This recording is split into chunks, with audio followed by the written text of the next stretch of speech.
What if one year changed music forever? In 1964, it happened. British bands crashed into America, Motown took over the airwaves, and folk singers started shaking up the system. These aren't just songs, they're milestones. And 60 years later, we're still feeling their impact. Let's count down 10 unforgettable tracks from the year music grew up. Oh yeah, I'll tell you something. I think Number 1, I Want to Hold Your Hand by the Beatles. This is the song that kicked off a global phenomenon. When I Want to Hold Your Hand hit American airwaves in early 1964, everything changed overnight. The Beatles had already found success in the UK, but this was the single that introduced them to the US, and it exploded. The song quickly reached number 1 and ignited Beatlemania across the country. From the opening guitar strums to the call and response vocals between John and Paul, it was pure pop perfection. I wanna hold your hand. But it was more than just catchy. It was electric. Fans screamed. Radio stations played it non-stop. Suddenly, 4 guys from Liverpool were leading a musical revolution. What made it even more powerful was its simplicity. It wasn't a song about heartbreak or rebellion. It was about something as innocent as holding hands. And yet, it felt completely fresh and exciting. And when I touch you, I feel happy. The Beatles brought style, charm, and an irresistible sound that mixed rock and roll with something entirely new. Their mop-top look and cheeky humor added to the frenzy, but this song was the spark that lit the fire. I Want to Hold Your Hand wasn't just a big hit. It was a cultural shift, a moment when the world turned up the volume and never looked back. There is a house in New Orleans. Number 2, The House of the Rising Sun by The Animals. In 1964, while most hits were light and fun, The Animals dropped something darker, something that didn't just play on the radio, it haunted it. The House of the Rising Sun wasn't written by The Animals. It was a traditional folk song, but their version? It transformed the track into a brooding, bluesy epic. The eerie organ, the dramatic guitar arpeggios, and Eric Burdon's raw, emotional vocals turned it into something unforgettable. At nearly 5 minutes long, it was risky for radio, but it still climbed to number 1, defying every rule. No one expected a gritty, gothic folk rock song to stand beside upbeat pop hits, but this one demanded attention. It was unlike anything else on the charts. The lyrics, telling the story of a life ruined by vice, hit hard, and the band's performance matched that mood with power and soul. It wasn't flashy, it was honest, even haunting.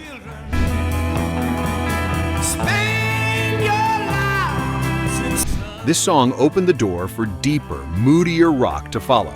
It proved that a hit didn't need to be polished or cheerful. It could be gritty, emotional, and still move millions. The Animals never had another song this huge. They didn't need one. The House of the Rising Sun became their legacy. It wasn't just music. It was a warning, a confession, a dark cloud floating through the middle of a sunny pop world, and people loved it for exactly that. Walking down the street, pretty woman. Number 3, Oh Pretty Woman by Roy Orbison. Few artists could mix swagger and heartbreak like Roy Orbison. When Oh Pretty Woman hit the airwaves in 1964, it did more than turn heads. It stopped traffic. The opening guitar riff was unforgettable, and by the time Roy dropped that sly Mercy, listeners were hooked. The song climbed to number 1 and stayed there long enough to become a defining hit of the year.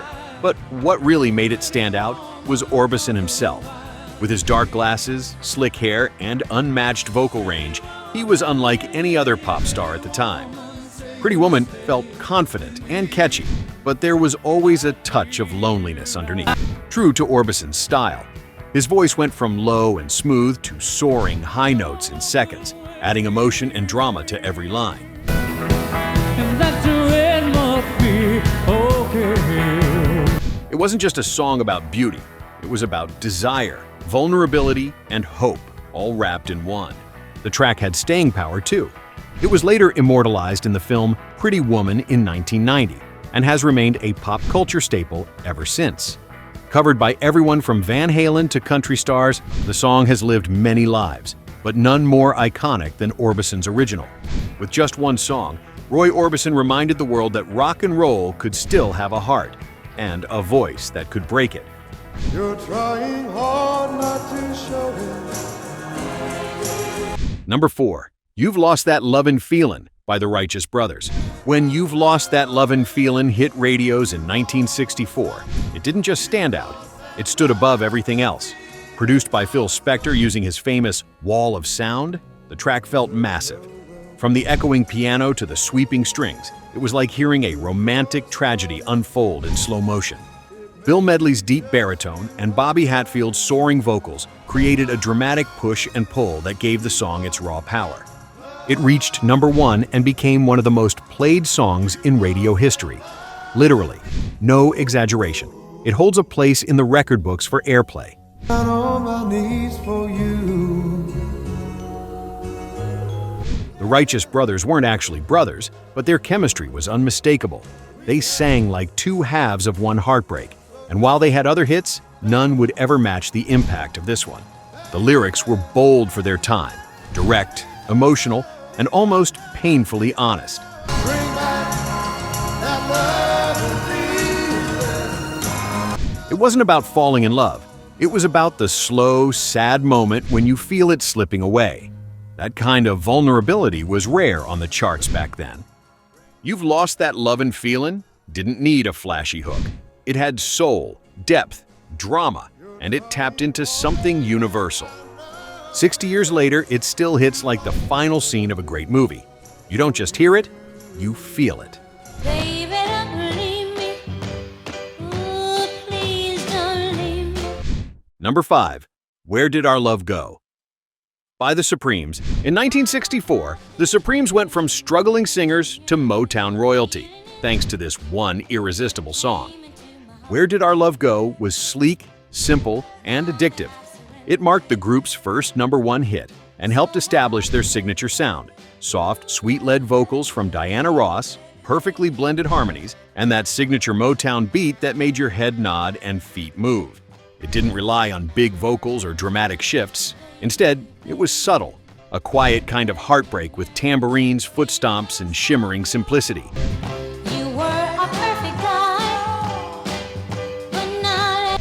That restraint is what made it powerful. It sounded different. It felt different. The lyrics asked a question so many could relate to. When love fades, where does it even go?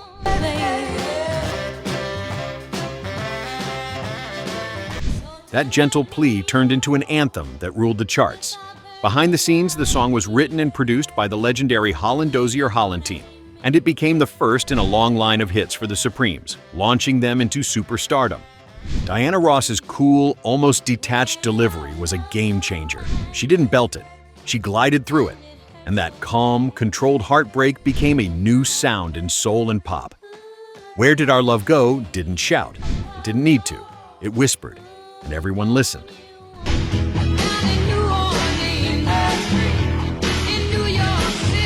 Number 6. Dancing in the Street by Martha and the Vandellas. Some songs are bigger than music. They become moments in history. Dancing in the Street was one of them. Released in 1964, this Motown classic wasn't just about having a good time. Sure, it sounded like a party, with its driving beat, vibrant horns, and Martha Reeves belting out pure joy. But it arrived during a tense time in America. Though originally intended as a feel-good dance anthem, many interpreted it as a call for unity and action during the civil rights movement.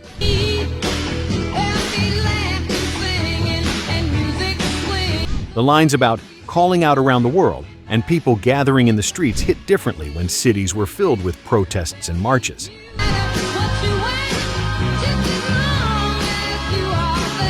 The song climbed into the top 10 and became a defining anthem of the era.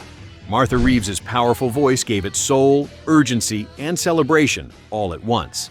Produced by the legendary team of William Mickey Stevenson and Marvin Gaye, the track became a symbol of togetherness, an invitation to move, to gather, and maybe even to push for change.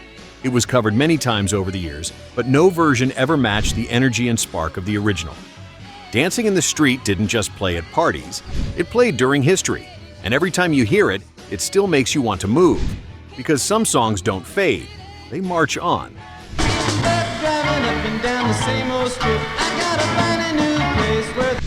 Number 7, I Get Around by the Beach Boys. In 1964, no band captured the spirit of American youth quite like the Beach Boys, and I Get Around was their breakthrough moment. This was their first #1 in the US, and it had everything: surf vibes, car culture, rebellious swagger, and tight, soaring harmonies. The opening a cappella hook grabs your attention instantly, and then the song takes off like a convertible down the Pacific Coast Highway.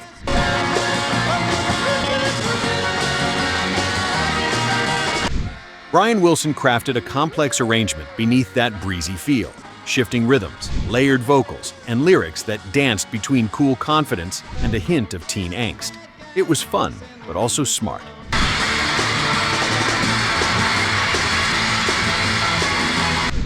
I Get Around was more than just a song. It was a lifestyle. It spoke to a generation obsessed with freedom, cruising with friends, and the thrill of being young and untouchable. Behind the scenes, the band was shifting too. Brian Wilson was stepping up as a true musical genius, experimenting with new sounds that would eventually lead to Pet Sounds. But here, they were still California kids with a perfect summer anthem. The Beach Boys would go on to have many more hits, but I Get Around was the moment the world realized they were more than surf tunes. They were the soundtrack to growing up in the sun. You really got me going. You got me so I don't know what I'm doing. Number 8, You Really Got Me by the Kinks. One distorted guitar changed everything. When You Really Got Me hit the airwaves in 1964, it wasn't just loud, it was revolutionary. The Kinks didn't invent hard rock with this track, but they definitely cracked the door open.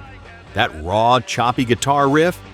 It came from Dave Davies slashing his amp speaker with a razor blade to create a fuzzy, gritty tone no one had ever heard on the radio before.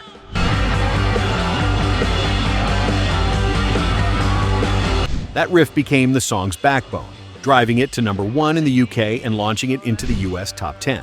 It was primal, urgent, barely under control, and that's what made it unforgettable.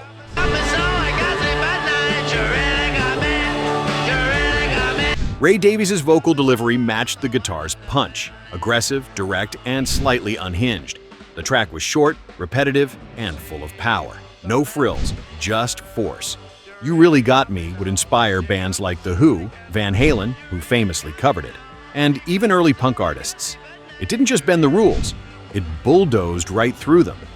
This wasn't a love song, it was obsession turned into sound, and it changed rock forever.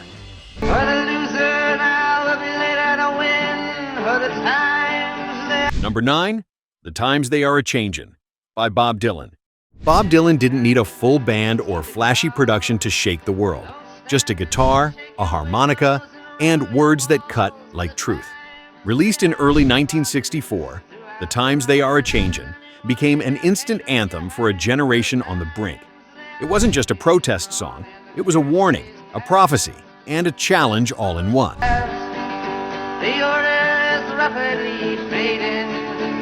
Dylan spoke directly to the establishment, parents, politicians, and preachers alike. His message was clear: change is coming, whether you're ready or not. And he delivered it with poetic authority, his voice rough and insistent. And there's no telling who that it's naming for the loser. Though the song didn't reach the top of the charts, it became one of Dylan's most influential works. It echoed through civil rights marches, anti-war rallies, and college dorm rooms. It gave voice to the restless, the hopeful, and the angry. This track cemented Dylan's place not just as a songwriter, but as a cultural force. He didn't sing to entertain, he sang to wake people up.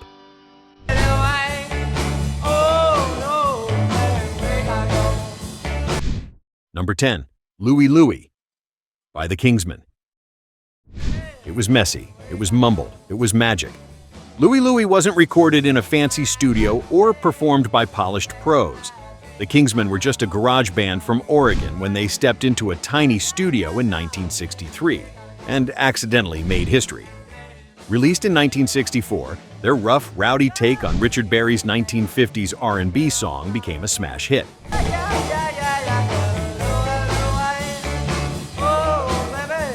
The lyrics were hard to understand, the beat was sloppy, and the vibe was chaotic. But it worked. The song reached the top 10, and its rawness helped define what garage rock would become.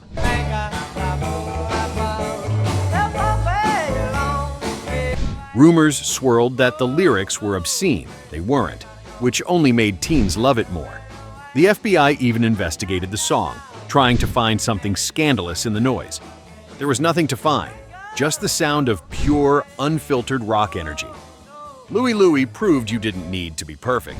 You just needed attitude. And with that, a rock anthem was born. From poetic protests to guitar-fueled rebellion, 1964 gave us a soundtrack we'll never forget. These songs didn't just climb the charts, they shaped generations, inspired movements, and made sure the world was never quiet again. Which one still gives you chills? Drop your favorite in the comments. And if you love deep dives like this, check out our video on 15 unforgettable one-hit wonders from 1976 to 1977 for more music that made its mark.